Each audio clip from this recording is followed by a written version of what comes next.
Alright, if you're watching this video, that means you're about to go get your CDL permit and you're about to go to DMV to pass the 3 written tests that you need. Now, I'm so glad that you're watching this video because I'm about to let you in on the secrets that you're going to need to know in order for you to pass your CDL permit test on the first time.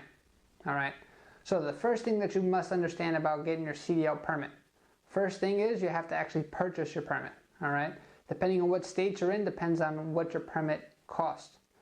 To purchase your permit, you must have 6 points of identification and purchase it at DMV.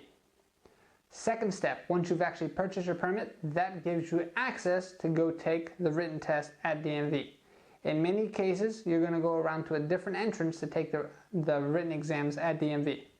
The first test that you must take is general knowledge. Okay? General knowledge is going to be 50 questions. The way all these tests work is once you get 80% of the answers correct, the test is over.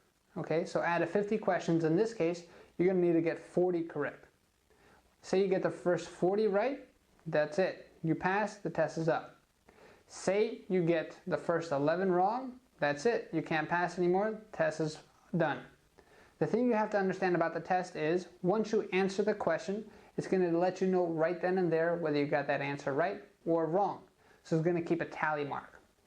Now, the secret weapon that I tell all my students is this. There's a skip button there, okay? Use that skip button to your advantage. What does that mean? If you press on the skip button, it's not going to mark you wrong. It's just going to move that question over to the back of the list. So what I tell all my students is this. As you're going through this test or any test, only answer the ones you're 100% sure on. If you're not 100% sure, click skip. What's going to happen? It's going to get put to the back of the list. So now let's say we're at the general knowledge test. We have 50 questions total. Say you're going to go through all the questions and you're only going to answer the ones you're 100% sure on. So even the ones that you're 90% sure, 80% sure, don't even try. Just skip it.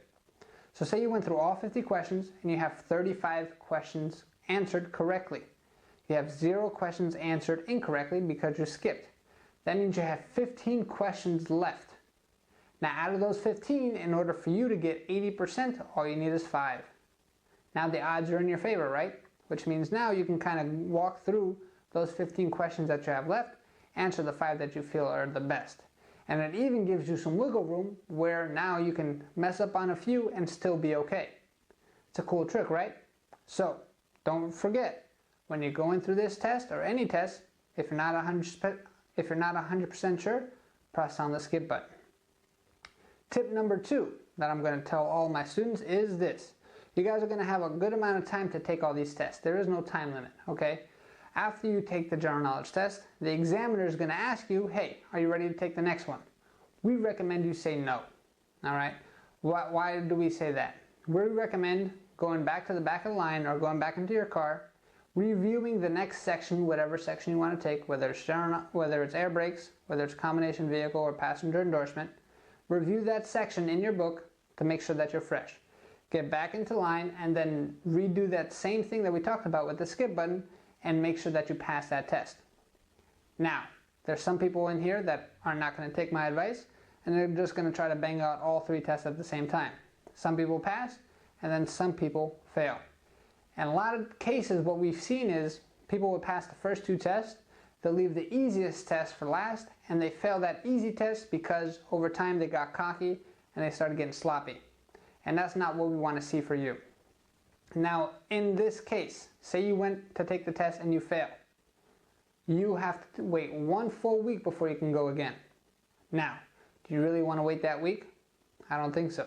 So spend a little bit extra time now to make sure that you're prepared before you go for the real test at DMV.